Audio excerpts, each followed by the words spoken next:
摆发生最崩山对方引起的加油站，防讲是全台湾上界逼情的加油站，就伫南投的仁爱乡。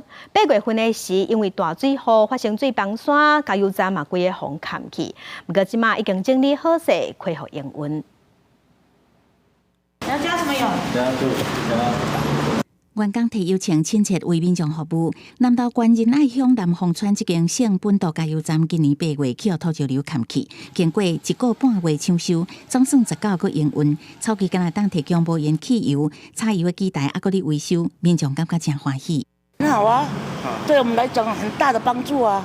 哎，我们这边整个村子还有外面的人进来的啊，都很好。很好啊，不错不错不错。要不然原本加油大概要。 哇，那个加油要跑到很远的地方呢。大概多花多久的路程？哦，要半个小时。要半个小时。这比较近了。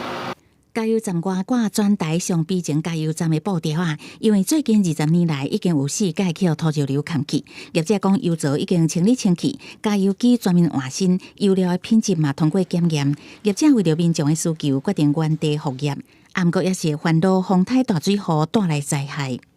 无铅汽油的部分是可以使用了，那柴油的话还在维修当中，当然还是会担心啦。先看那些演习整治的程度能做到哪里，那不足的地方我们再自己来补强这样子。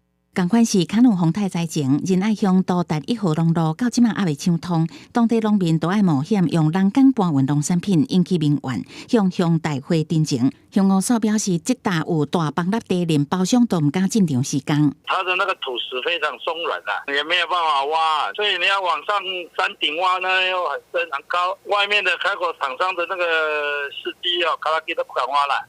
当地的也不敢挖了，目前我们还在研究，看要怎么处理。公所讲，民众性命安全、农损这是第一要务，后续救灾爱考虑安全。目前也搁咧想办法，农路抢修无时间表。记者综合报道。